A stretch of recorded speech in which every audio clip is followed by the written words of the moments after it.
Hi, good evening and welcome to Sports Tuesday. I am Julian Gibson. St. Francis Joseph Shockers are celebrating tonight after beating St. Cecilia Strikers yesterday 32-29 to win the Catholic School Primary Boys Basketball Championship. Sorry, St. Cecilia.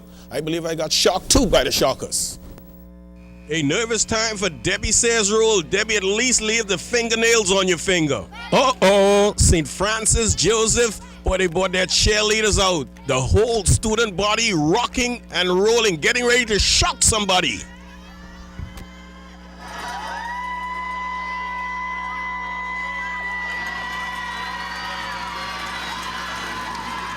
Well, let's go to the game and let's see the Shockers go to work. Shockers playing some great defense. Check out the steal, the coast, up and in.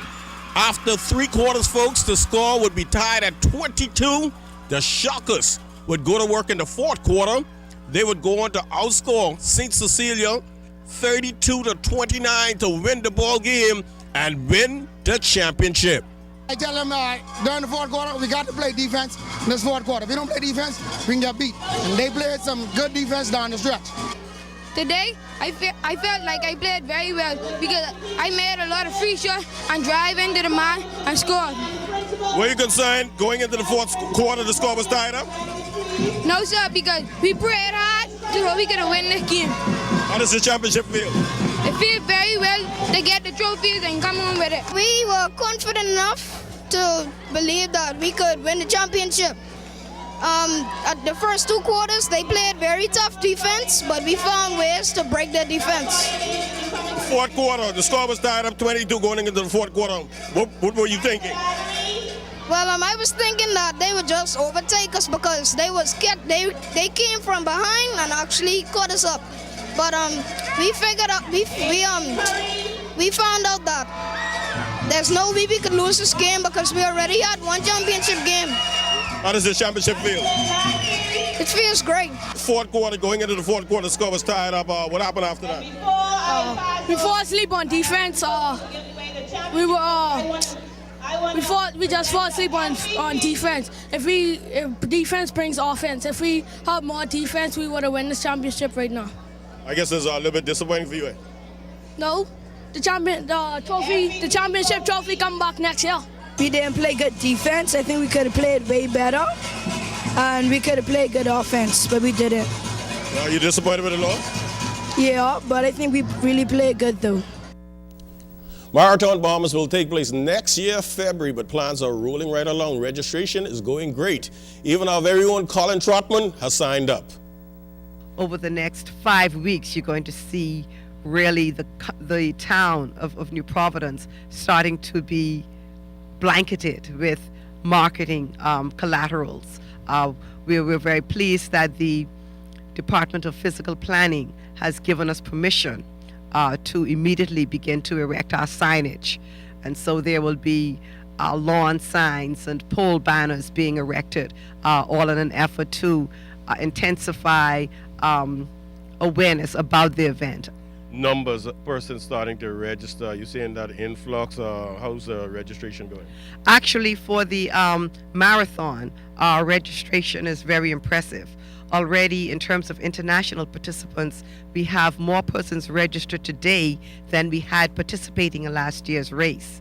And so for our tourism, sports tourism, we're very pleased with that result to date. As you know, Julian, persons traveling to marathons, our statistics prove that every person who travels to a marathon brings at least 3 to 4 persons with them. And our statistics from last year is showing that at least an average of 5 persons came, and they stayed in Nassau for an average of 4 nights. And so when you translate that into room nights, in terms of heads and beds, as we call it in the hotel industry. Well, yesterday we told you about the V8 Fusion Stingrays. They hammered the pros in football action on Sunday. Well, the pros, they are crying and they're saying they got cheated. Well, go ahead. It's all right to cry. Actually, my coaches warned me not to say anything, so I don't have anything to say. I was going to say something, but what I have to say ain't good. So I was told if it ain't good, no. We ain't got no comment. No comment. No comment. No. No need to cry. Your quarterback, Michael Foster, will cry for you instead.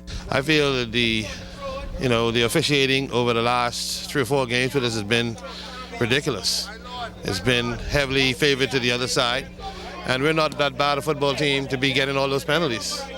And you know, starting off 1st and 15, 1st and 20, 1st and 25, it doesn't work. You know, it doesn't work. You cannot keep moving the ball for that period of time. But I will say this much to you: I'm very confident between now and the playoffs, we will right the ship, and we'll be just like the truckers and everybody else. We showed what our worth is. The Bahamas Amateur Athletic Association is preparing for its end-of-the-year awards. A number of elite athletes from the province and Grand Bahama has been selected for the B3's end-of-the-year awards. Grand Bahama 400-meter runner Demetrius Pinder, he's up for 2. Shakara Russell tells us more. The Grand Bahama elite athlete is making the cut once again. Nominated for the Harrison Petty Collegiate Male Athlete of the Year award and the Senior Male Athlete of the Year honor, Demetrius Pinder says he worked hard and he hopes the committee agrees. But last season, which was this year, everything was pretty smooth for me. I think I had a good year, even though some races which I wanted to win, I didn't win, but the ones I was favored for, I did. So, I mean, I feel as if I did my best. I train as hard as possible every day. So, anything that comes out on meet day, I know I give it my all.